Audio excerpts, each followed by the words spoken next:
All right, I will call this meeting to order. I'm Charlie Gadzik, Chair of the Newcastle Planning Commission. This is our April 26, 2023 meeting. We'll begin with a flag salute. Will you all join me?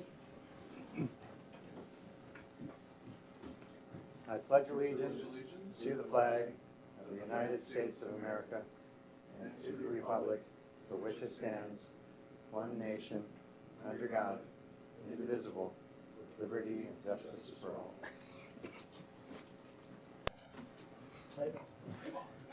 Mr. City Clerk, will you call the roll? Yes, sir. All right. Commissioner Kennard. Present. Commissioner Marsh. Present. Commissioner Quigg. Present. Commissioner Dantzler. Present. Commissioner Lowe. Present. Commissioner Van Atta. Present. Chair Gadzik. Present. All 7 present and accounted for. All right. You have seen tonight's agenda. Does anyone have any changes to be made to it? Okay, then we will consider the agenda approved. You also have the minutes of our March 22nd meeting. Are there any changes to that? Commissioner Marsh.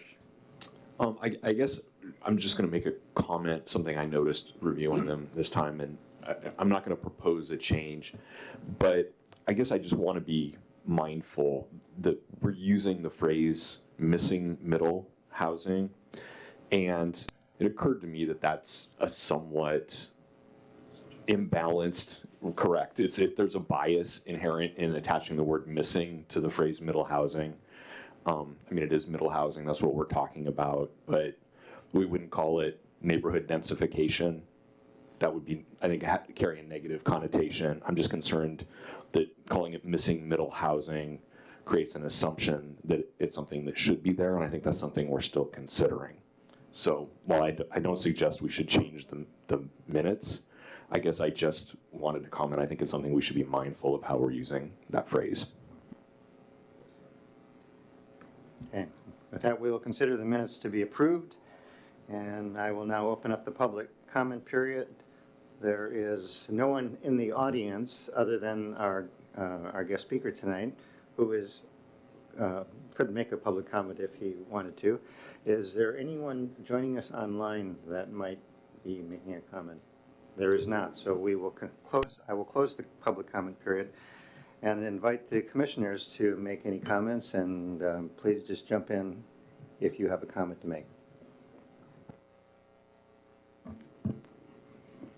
I would just recognize that the Kraken are having nice success in the playoffs, and there's a game that starts shortly here, and go Kraken, cheering for the local team. I'd just like to note that we had a fabulous Easter egg hunt at amazing Lake Bourne Park, and thank you to all you folks that work hard, all the staff of the city that make that place so beautiful, because I was very proud to have all those families there enjoying the nice afternoon.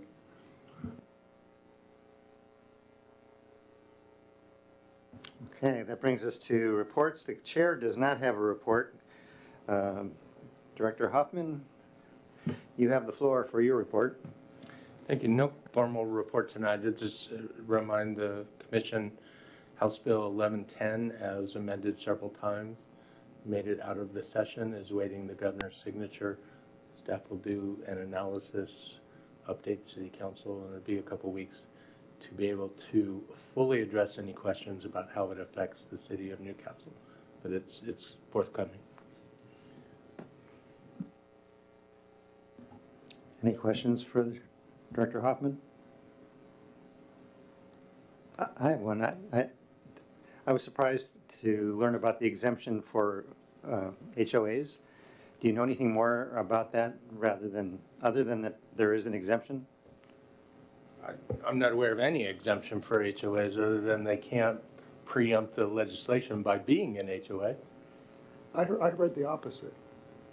Yeah. Charlie, what are you referring to? I'm cutting you off.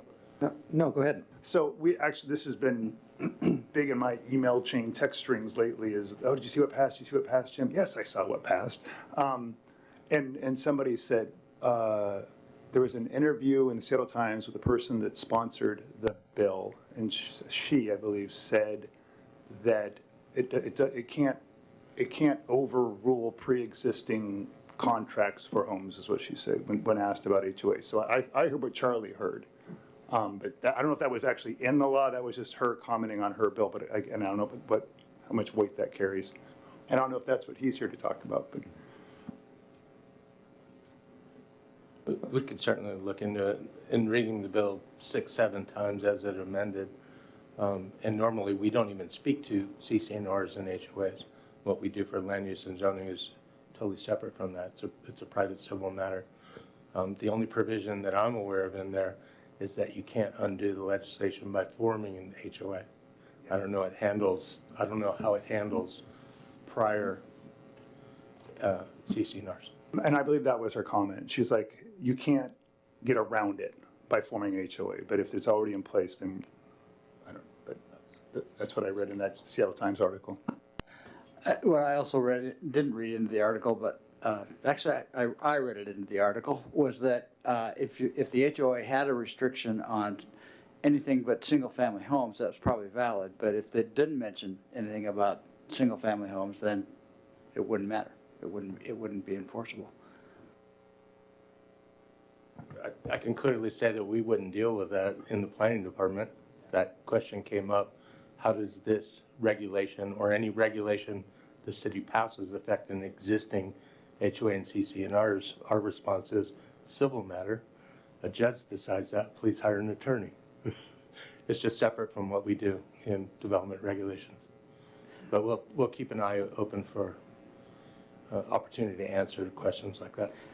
Yeah, I would be curious if you read this or research and we discover that that's true, that HOAs, if they have a clause that limits their construction to single-family homes, what that does to our ability or to create middle housing, how much of the middle housing potential is taken away.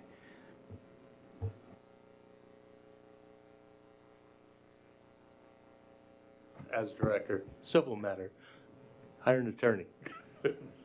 It's separate from zoning, it's not a city matter. But as for the sake of information, we're curious, so we'll keep an eye open. All right, there are no public hearings tonight, so we'll move to general business. The item on our agenda is a comprehensive plan update on the public participation plan by Bill Grimes of SCJ Alliance. Director Hoffman or Senior Planner Fitzgibbons, do you want to make any opening comments? Well, we're very happy to have Bill here tonight. Mr. Grimes, if you would like to take the podium. He's been here for the last couple of days doing one-on-one interviews, and he'll be taking the show from here. Thank you.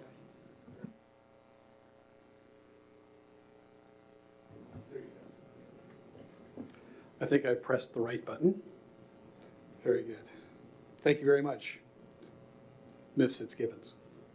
And thank you very much, Planning Commission, for having me here and speaking with you tonight. I have a PowerPoint presentation here, but it's designed more really to keep me on track than to keep me talking. So if there are things that you'd like me to speak to in more detail, please feel free to interrupt if you have more questions. At the end, we've got time for that too. So I'm not necessarily a hockey fan, so I feel no compunction to get out of here at any hour. But if it is tight in the third period, we may start feeling a little agitated. So, okay, so comp plan update. As you know, this is something that we need to do here. We, along with all of the other jurisdictions in the PSRC MPO zone, have to do this here and have them updated by the end of 2024 to comply with growth management. So we've put together a bit of a schedule, some material in a public participation program that we can talk about tonight, and some other information that I think might be helpful and fun. So we're approaching this as 5 interrelated phases of work, as you can see here on the PowerPoint. What we're really concentrating on right now is our development of understanding of what's happening here in Newcastle, what some of the trends might be, and what's on people's minds who live here and have businesses here. As Aaron was talking about, I had some conversations with people yesterday, again today, and perhaps again a little bit tomorrow. We'll see what the schedule holds for us, where we've begun to have some very informal fact-finding conversations and some rumor-revealing conversations, so I can start to understand a little bit more about some of the mechanics and influences here in town. And I'm hoping also to be able to maybe engage in some of that conversation with the Planning Commission tonight, and perhaps even individually with you if you're comfortable talking with me offline. So anyway, what we have now is we're working on the understanding part. We are also building data for our comprehensive plan analysis. We're actually working on something we call a policy framework. We've already produced a first draft of what is on the books today for staff to take a look at. And we're also working on the GMA checklist, which is the little rubric we use to make sure that we understand what it is we need to do to comply with GMA, at least as it existed before this last legislative session. And then we're going to be going into working and creating a bit more detail to our public engagement plan. What we have here is a fairly high-level statement of principles and guidance, but we're going to be starting to schedule these things in a little bit more detail here in the coming weeks. We don't know yet what our State Environmental Policy Act status will be with this plan update. We don't know if we need to do an environmental impact statement with this, or if it's something we can do, we can get by with some of the existing environmental documentation the city's got. And we won't really know that yet until we get a bit further into the process. So that's why we have a summer 2023 designation for that particular item. So the meat of the packet tonight is the public participation plan. What we're looking to do with this is to provide a sense of pace and also establish a common awareness of what kinds of engagement vehicles are out there for us to use, particularly in terms of PR. And then also articulate that we are going to have a blend of online and in-person events, and that's something that we need to make sure we integrate into this overall process. So we are looking at a project website. We also want to make sure that whatever open house events we have or workshops we have a companion online presence. I tell you, COVID has taught us a lot about engagement here over the last 3 years. And we are seeing that there's really no substitute for the in-person activities and the conversations that happen there, but the online component of it is really revealing a level of engagement and conversation that we would not otherwise get. And so we want to make sure we're building both of those things into our public engagement program. So we've identified some of the major elements of our work here in this timeline table. We do see that our outreach is going to be continuous through the end of this process, and it will be progressive, transparent, accessible, so people can engage at whatever level they want and hopefully find links to information that will support their understanding of the process and enhance the level of their participation in it. And we do want to work through and design an in-person session that really works well with Newcastle. About 6 years ago, we were working with the community on the downtown plan, and we had a pop-up studio, and it was really very well attended. It was actually held at the Home Street Bank under the shelter there, which I was grateful for because it was 28 degrees while we were out there. There was snow on the ground. I was out there 6 hours a day. I had a little bit more hair then, so I felt a little bit better equipped for it. But we want to make sure that we have a process that is at least as successful as that one is. When you're working on something like a downtown plan, having something on the ground in that particular sub-area is always a very effective tool to do it. Our comprehensive plan now is citywide, so we're going to have to figure out a way that we can really go to where people are, and I'm looking forward to working with staff on that, and also with the Planning Commission if you have some ideas on techniques we might use for that. We are hoping to also have some online survey instruments deployed, and that's always a balancing act on how we might want to use those.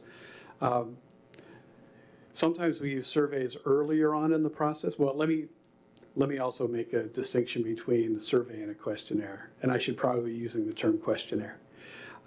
Surveys imply a level of statistical validity, which doesn't necessarily always work very well for a planning process.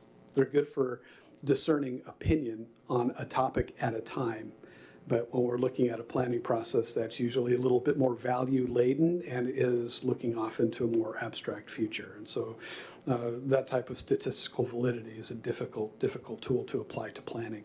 But what we're looking for is a way that we can query and have some quantifiable results with the community about specific types of things.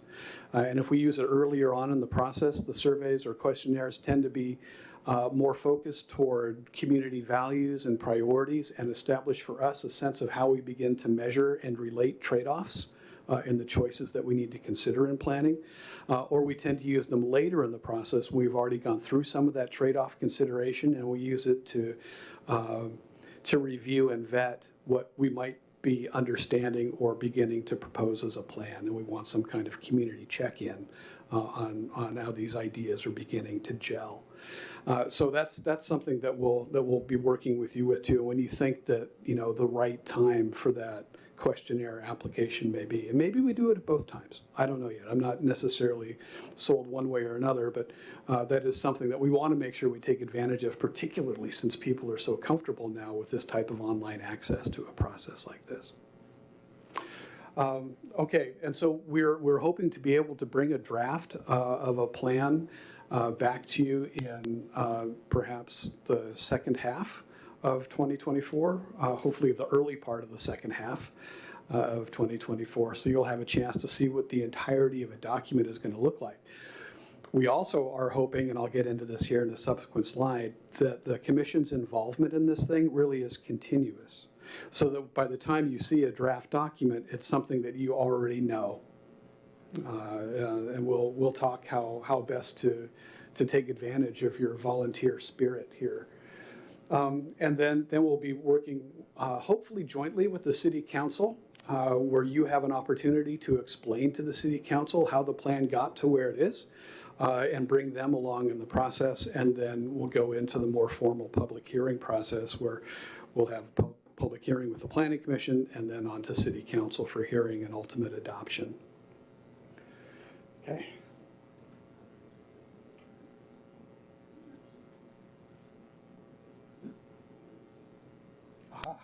So when I was talking with Mark and Aaron about this earlier, the question of some of the more wonky elements of plan structure came up. And we're going to be using terms like policy and goals and programs. And that can be kind of an arcane planner thing. It's my own little universe when we talk about how we arrange plans. But it's important, I think, for us to discern some of the hierarchical implications of these terms and how they help us in approaching creating a plan. Now, we're going to be asking you, if you haven't already done it, to really get familiar with the existing comprehensive plan. And it's structured in a rather traditional way, where it moves from one element to the next. Each chapter addresses a particular topic. So you have a land use element, a transportation element, a parks and recreation element, economic development element, and so on, capital facilities. And each of those elements has a bunch of policies that are packed into that. Each element has a set of goals. Each element has a set of policies. And that's a fine way of constructing a plan, if that's really the way you manage your city, if it is that siloed. But what we found over the years of doing this, and I've been doing this for an embarrassingly long period of time, but what we've found as we do this is that you will frequently have a land use policy that is every bit as much a transportation or economic development policy as it is a land use policy. And so we've been working on ways that we can structure our plans so that the policies are integrated and condensed. For example, we were working with San Juan County, and they had 850 policies in their comprehensive plan. That's a lot of policies. But it turns out that we had, it's not a plan we wrote, but we found that they had land use policies and transportation policies that were almost identical, almost identical. They were different enough so that they could be interpreted differently. You know, and so we were finding that this was actually really more the rule than the exception in comprehensive plans, because they were prepared under the guidance of individual departments who are responsible for supervising those particular topics of city activity. So in some ways, they wound up having maybe more alignment than they thought they might because they were as close as they were. But when it came to particular budgeting decisions or maybe decisions on land use proposals, it was difficult really to discern which direction to go because they both are at the same level of control in terms of city policy. So anyway, we've been working on this policy framework approach to doing this so that we can have, you know, classic two birds with one stone type of a thing where we can find agreement on an overall direction for a policy and it's relevant to the different topics that the city has to juggle. So we've also found that if we can put together an effective policy framework, even based on what you have on the books today, it helps us understand how well we conform to legislative requirements that apply to us. So we actually, one of the first things we did was to take that comprehensive plan and break it down into the bones and muscle, into the goals and policies, and use that to see how we're performing with the GMA checklist that Commerce produces. Because we can understand what our policy direction is and how well we're actually conforming to the statutory requirements. And then using that same policy framework and see how we're doing against the PSRC Vision 2050 requirements. And we'll be able to use that policy framework also to make sure that we're able to adapt to what might be coming out of this legislative session. So it gives us an opportunity really to specifically target what it is we have to do.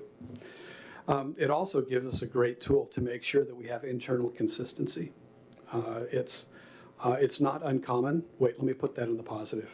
It is common to see a certain degree of contradiction in priorities between the different elements in the plans. So sometimes you'll see a transportation element that is really focused on arterial capacity. And then you'll see a land use element that's really focused on community design and pedestrian scale. And those don't always reconcile well. And so what this type of a policy framework structure gives us is the opportunity to really identify areas where we might be running into contradictions in policy direction. Do you ask people to rank them? I mean, I didn't understand half what you just said, but pedestrian density or arterial, what was the other word you used?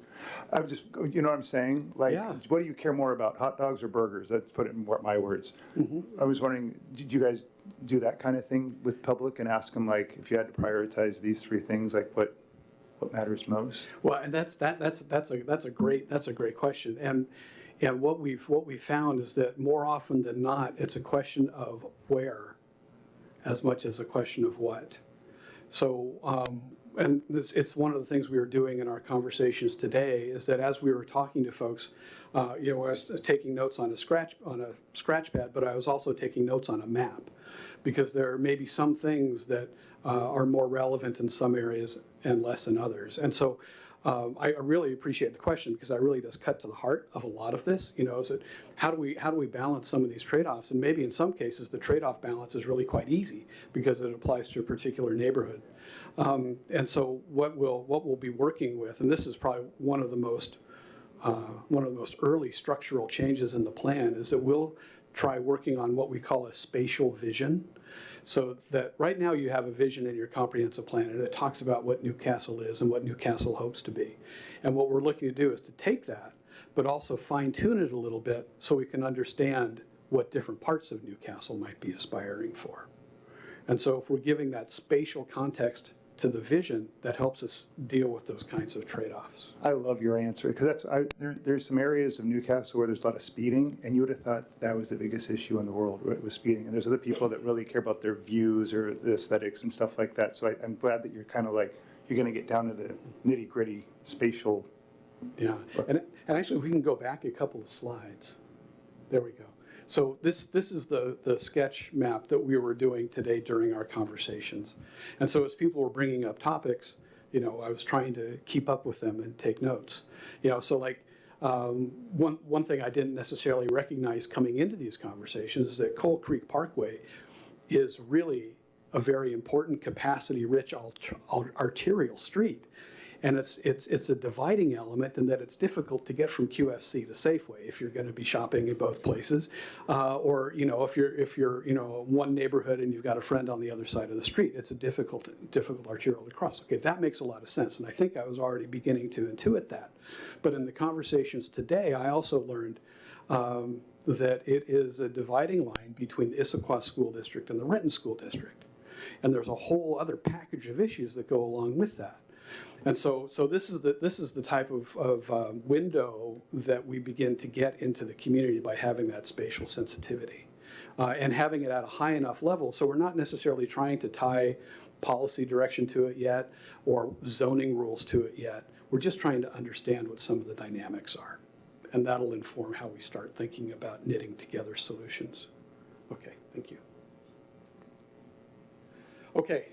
So this little rough sketch here begins to talk about some of the hierarchy that I was referring to a few minutes ago. So we'll have this vision, which is this overall picture, yes, certainly reflecting spatial individualities, but it's something that is designed to be easy to like, so that it has this compelling characterization of what Newcastle is going to be. But it's also generalized enough so that you pretty much can get everybody to support it, right? It's something that's apple pie in baseball, right? It's the thing that people are just going to really be feel an attachment to and begin to develop a level of excitement about the potential of this community. And so then what we do is that we start to identify what some of the gaps might be between where we are today and where that vision might imply we are tomorrow. And we arrange a series of goals which describe an end state in a little bit more detail that help to fill that gap between today and the desired tomorrow. And so those goals are statements of what Newcastle is going to be like in the year 2044 or 2043 or 2042, whatever our horizon is going to be. And then with that array of goals, we then take a close look at those goals and start thinking about how the city needs to behave to achieve those goals. And that's where the policies are. So the goal is an end state, and the policies are a behavior guide. And that's pretty much where the comprehensive plan stops in terms of the direction that it assigns. And that's pretty challenging. But when you start looking at a plan in that way, it makes a little bit more sense why the policy framework really needs to be as closely and intimately integrated as we're talking about. So that your public works director and your community development director have that same exact policy reference when they're looking at a question. And your city council has that same policy to which their feet will be, or to which their actions will be held. So, it's accountable. So it's one of those things that's really in a very, very important component of it. Now, what we do with our comprehensive plans, too, is that we have a set of programs, which is basically individual tasks, things that are budgetable, they're assignable, they're trackable, they're completable, and they are also tied to the policies. So I like to think of it kind of this way. So it's like, and maybe I should run through this exercise with my son. So I really would like to be able to afford a better house. Okay, so that's a goal. My goal is to have a better house. My policy would be I should really earn an income. This is where my son reference comes in. I really should earn an income. So that's a policy. My goal is to have a house. My policy is to get a job. I really got to figure out, get my mindset going. I have to work toward getting a job. And then another policy would be, I need to be punctual. I need to, if I'm going to get a job, I really need to be punctual. But then a program associated with that would be set your alarm clock. So that's something that's an actionable, tangible thing to do. When this framework starts to take shape, you'll see vision, you'll see goals, you'll see policies, and then you'll see programs. And if we're doing it right, we're going to wind up having individual programs that achieve multiple policies, and we're going to have individual policies that achieve multiple goals. So it's an assurance that as your council is working on adopting annual budgets and work programs, that they're really as effective as they can possibly be. So it's my pitch for having that type of a tight policy framework. So you're not in the world of 850 policies. You're maybe in the world of 70 policies. Okay, so what's the Planning Commission's role in all of this? Well, we're hoping to be able to use the Planning Commission as an advisory body on this throughout, because there are going to be things that come up that certainly surprise me, and we're going to have choices, and we want to have you as a sounding board to help us figure out how to proceed and move forward. So it's something where you're going to be able to bring a perspective individually or collectively to help us figure out how we can move to the next step of the process. And so every month you're going to see something coming from Mark. I'll be attending some of those meetings too, and from Aaron, so that you're aware of where the process is, but then you're also having a constructive role in moving it forward. So that's a crucial element in this. We also are hoping that you as planning commissioners talk about this process to the people you know, to your family, to your colleagues, so that there's a developing buzz about this and what the potential might be. And we'll try to feed you information so that it's easy to make the connection between the process we're running and why it's relevant to the day-to-day life of people who are here in town. So it's an easy message to have, and hopefully, you'll be building your own excitement about this too. And also, it's an important component of the engagement in the process, because we're going to have a series of community events, and we really hope that we have planning commissioners who are attending this thing to inject some of your own thoughts and some of your own considerations as you're looking at these issues, and also to hear some of what community members are saying, and bringing along people that into it. It's like maybe it's really not a baseball game on Wednesday evening. Maybe it's a community planning workshop, and you bring the whole team along. We love getting the youth voice in these processes. It would involve you lying, but that's, Bill, it's funny you mention that, because I did mention, I literally, if you go to Risden right now, if we all got out of our chairs, went down to Risden right now, there'd be tons of Newcastle resident families down there, tons. That's an opportunity for you, sir. Those people live around these neighborhoods, all around, some live in Renton, some live outside, but the vast majority of them are our neighbors. And so to go down there and put up, your stand or whatever you have and ask some questions, you just put up a sign and say, what do you feel about your city, or what do you want your city to look like in 5, 10, 15 years?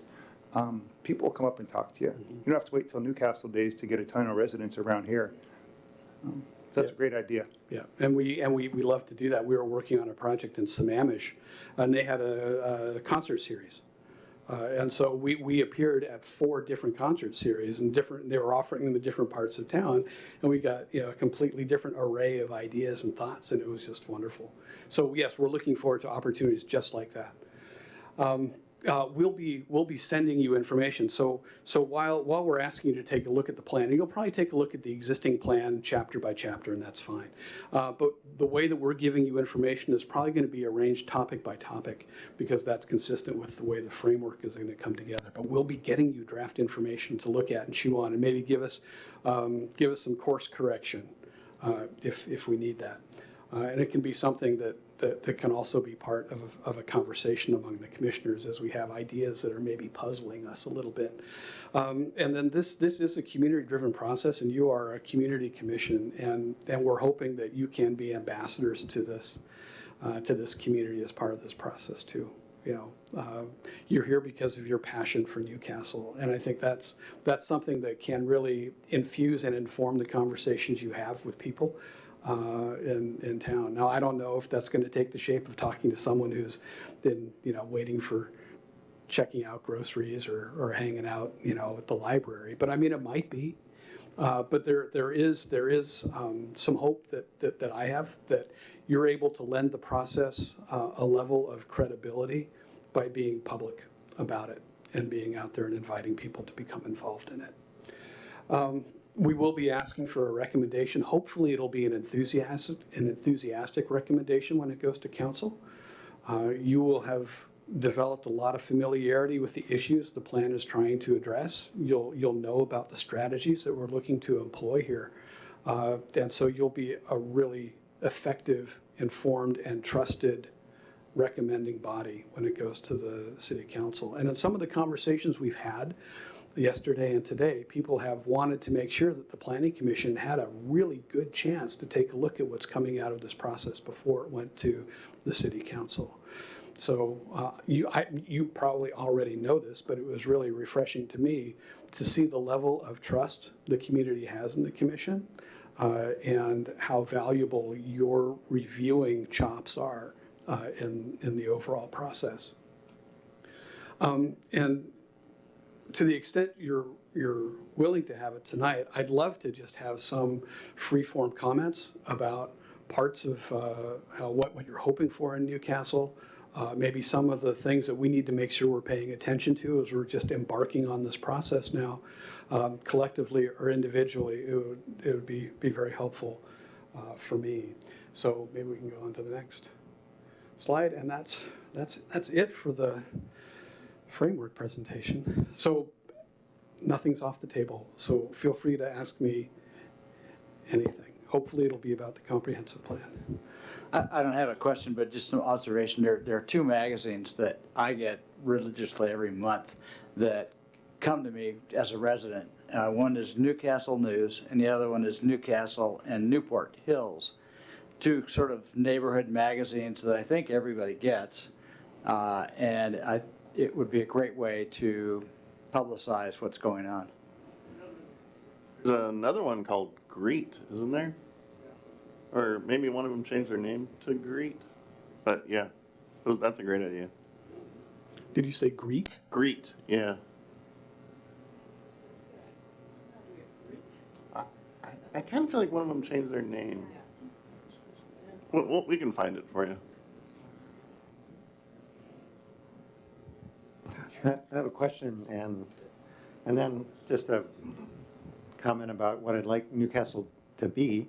The question is, do you, or I guess it sounds like you are envisioning that one alternative of the plan that you'll bring back to us to work with could be an entirely rewritten comprehensive plan that may incorporate all of the good things that our current plan has, but isn't going to be just tweaking, editing this and this. It'll come back as a different document that is structured differently with perhaps different policies that are. So am I right about that? There could be like a wholesale overhaul of the plan document. Perhaps so, yes. Right. I think I alluded to this earlier, that sometimes plans really reflect that type of super discipline-driven siloing or department-driven siloing in the way cities are organized. And frequently they are structured as they are written, and they reflect that. But they're not necessarily always structured as they are intended to be read or implemented. And so we're trying to move more in that implementation storytelling direction. So the vision I have, or what I'd like to see for Newcastle, just one citizen, is I'd like to see a Newcastle that could accommodate our children living here, which is a big question of affordability along with livability. Accommodate our children living here when they become adults. Correct.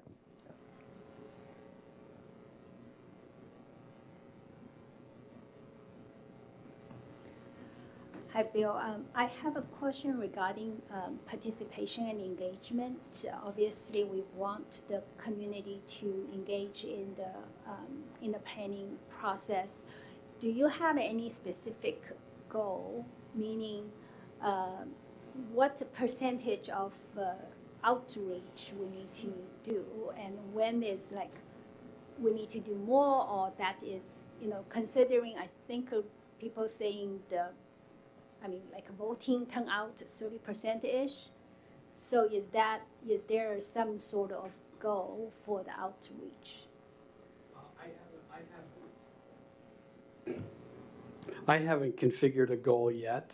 One of the things that we will need to look at, though, is at least some kind of a retrospective sense of our comfort of the quality of feedback we're getting. If it seems to us collectively that we're getting the diversity of opinions that we suspect are out there, then we're moving towards success. I also think that each event will probably have a different standard. So if we're doing an online questionnaire, then I think we might expect a higher percentage response rate than in our workshops or pop-up events. And we can establish targets, and I think that's appropriate for us to do that. We were working on a project not long ago where we ran an engagement process, and we actually thought that our engagement response rates were low. And then when our process was done, we ran a statistically valid community survey, and it didn't necessarily ask about planning ideas or direction. It asked people if they were aware of the process, if they felt welcomed into the process, and whether or not they chose to participate. And so we found that we had about a 10% overall participation in the process to some degree, but we had an 87% community awareness of the process where they just chose not to be involved. So I think that's something that really informed our outreach process, is making sure that we're targeting our involvement and interpreting it as well as we can, understanding that it might just not be interesting to people. So it also made me think we need to make our questions a little bit more compelling and our events a little bit more compelling, so some of those folks who decided not to get involved will maybe start to get involved. So I really appreciate that, and it's nice for us to understand too, hey, is this a process that is good, and is it a process that's defensible? Because we could say, we really did talk to a lot of people. So thank you very much.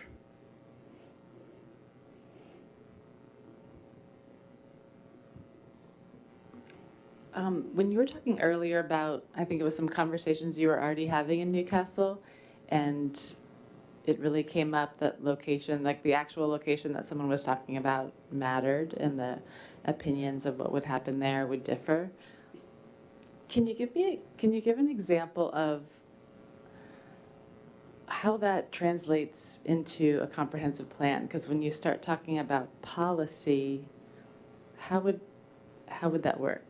Right. How can you do things that are specific to certain areas when you sit down to write a plan? Okay, we just recently finished a plan in Post Falls, Idaho, where it was a community that was just coming down off of a hyper growth curve. Their population had just escalated over a period of 10 years. It was really phenomenal. And what they found they lost in that was the universal application of subdivision and zoning rules eroded some of the neighborhood identification. Like there was an area that was around downtown that was treated exactly the same way as an area that was just on the other side of a freeway. Just detail that you may not necessarily need to know now. But what that examination provided for us in the comprehensive plan was an ability to tailor policy direction to match the priorities of those neighborhoods. So like the neighborhood around downtown, for them, the priority was really a high degree of pedestrian bicycle and automotive connectivity to the core of the community. Those were not necessarily the priorities in the area that was maybe a little bit more cul-de-sac-y and suburban. So even the zoning rules were identical. The priorities were different in those two communities. And so we were able to tailor policy to be able to talk about things like connectivity and block length and complete streets as they defined it there, that was more related to the downtown area, where really it was more about quiet, slow speeds and small neighborhood units in the other part of town. So that's an example.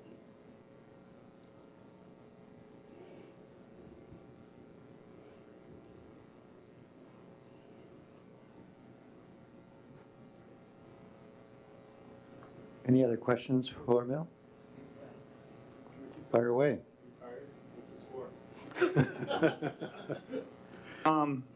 Just some things you wrote down I liked, quotes I wrote down. The potential of this community, I love that. Go to where the people are, I love that. Cul-de-sac-y, I thought that was funny. You don't have to write your own words down, but I'm just saying things you've said that caught my attention, I wrote down. It's really hard to get any more than the frequent flyers to do anything in this town. There's like 13,000 people, and there's about 100 people that do everything. They go to all this stuff. And I'm just curious, how do you make sure it's different people, right? I could send a text message out to some people and fill a room, but it's the same people that'll fill the room next month, the same people that'll fill the room next month, right? Like, how do you make sure it's different people, from the cul-de-sac area, and then from the condos and the apartment places you can't get through. You can't, how do you engage? I mean, there's literally rules. You can't go in there. You can't put up signs. So how do you engage those people, especially on stuff like, Charlie was talking about, like affordable housing or stuff like that? You can get an HOA's attention easy.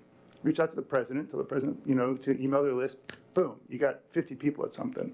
I'm just curious, how do you spread the love? You know what I'm saying? And confirm that you're getting, do you ask them to provide an address?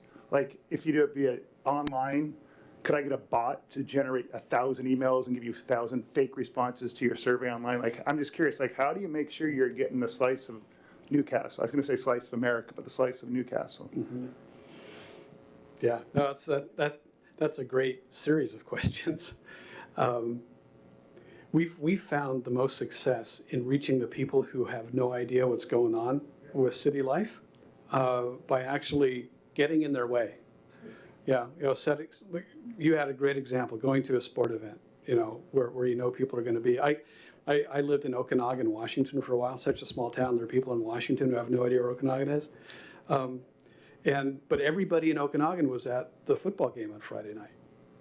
And so that's where we set up and we had conversations. Okay, so being there is part of it, but also asking the kinds of questions that can elicit a response is really important too. So we try to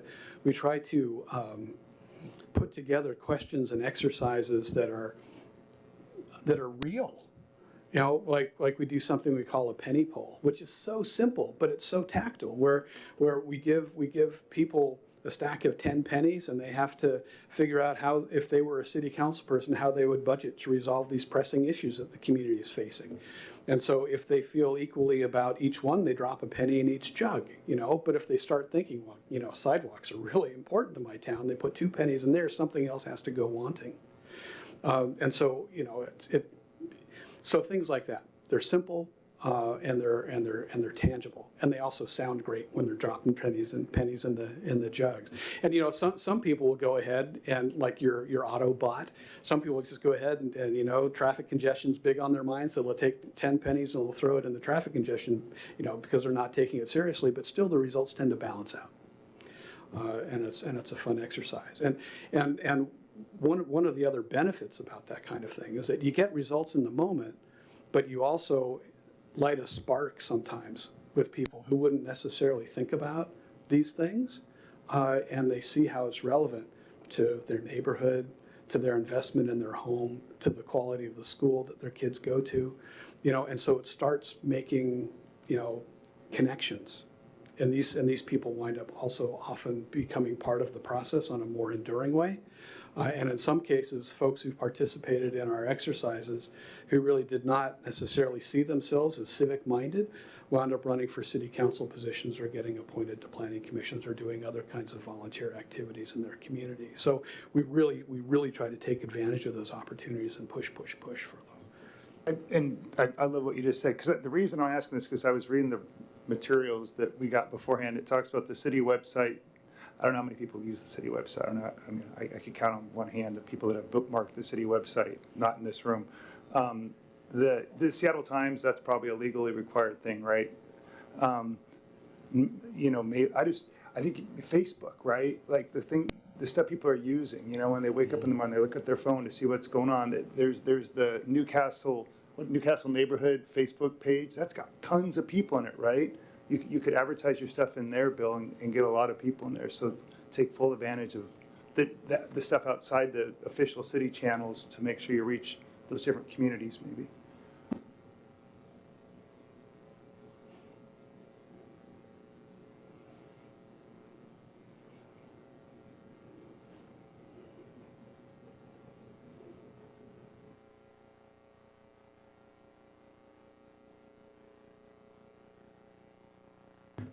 If there are no more questions, if we can drill down on one specific issue besides the broad one of where do we go next? We have time in May to figure that out. But one element is that this process of vision, mission, policy is legislative. You can be in the grocery store, talk to the resident behind you. It's not quasi-judicial. We will be in this setting as a group frequently. And there's a camera, and it's transparent, it's public. But there's also an opportunity to meet individually. You're also residents. And leaving this week, we had these one-on-one meetings with community representatives, chamber, businesses, and so forth, a cross-section of the community.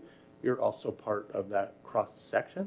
And so we would offer one-on-one meetings directly with Bill, not staff, no city involvement, but provide that setting, and it's fitting with the legislative nature of this process. And so we'll want to kind of move into that into May while we sit with the chair and establish the next step. And so if we leave tonight with that understanding that we're getting going, but then also provide that opportunity individually in May and maximize that month. If we want to avail ourselves of that opportunity, do we just wait until you reach out to us, or do we need to say we would like to be part of that, each of us individually? For the individual meetings and discussions that are happening this week, I reached out.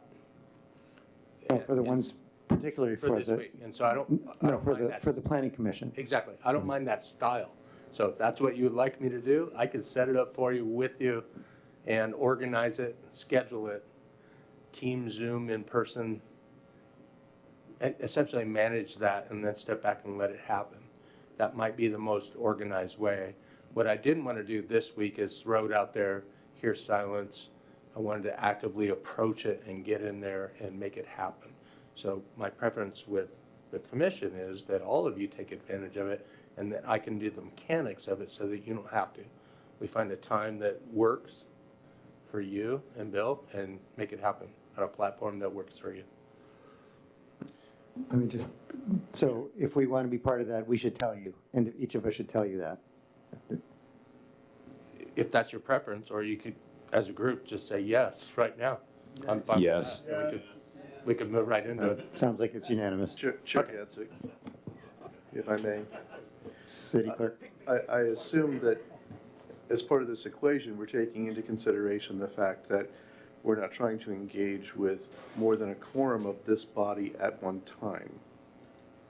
Am I correct in my understanding of that? You're correct, and so we will do this in the understanding it's not a serial meeting.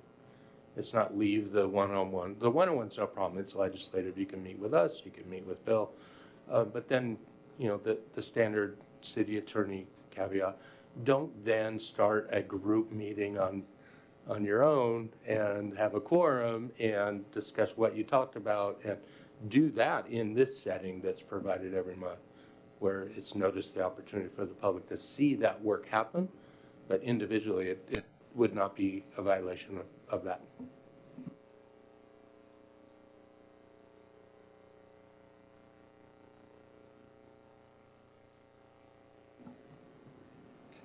Is there more that you'd like to cover, Bill, or that Mark or Aaron that you'd like to add?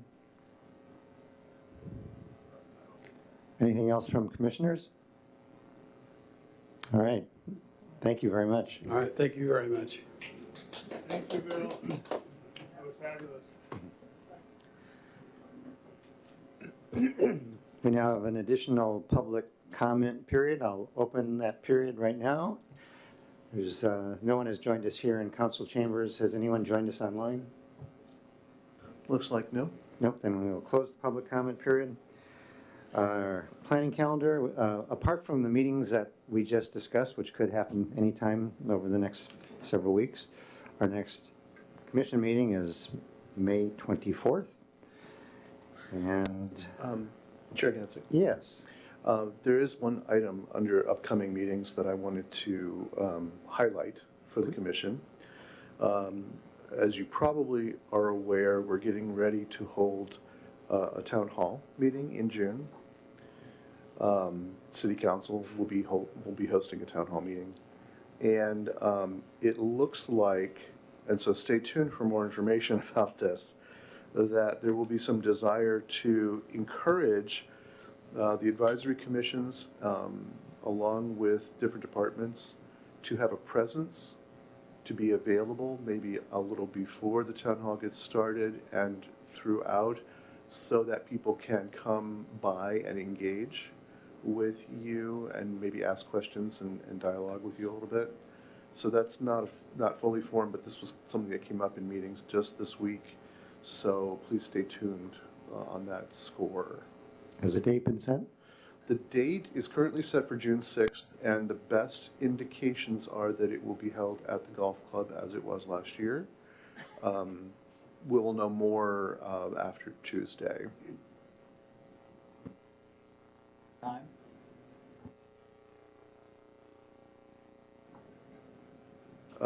Sorry, I don't have that particular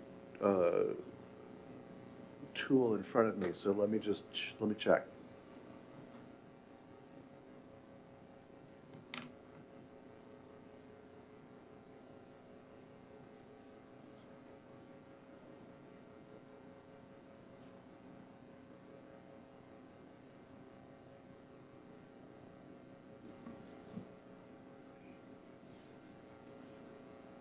Most likely, the doors will open at 6:30, but that's still preliminary information. So there's going to be a discussion about this in City Council meeting on Tuesday. So we will know a lot more about the details after that. Thank you. All right, with that, I will declare this meeting adjourned. Hockey fans can reconvene at the sports bar of their choice. All right.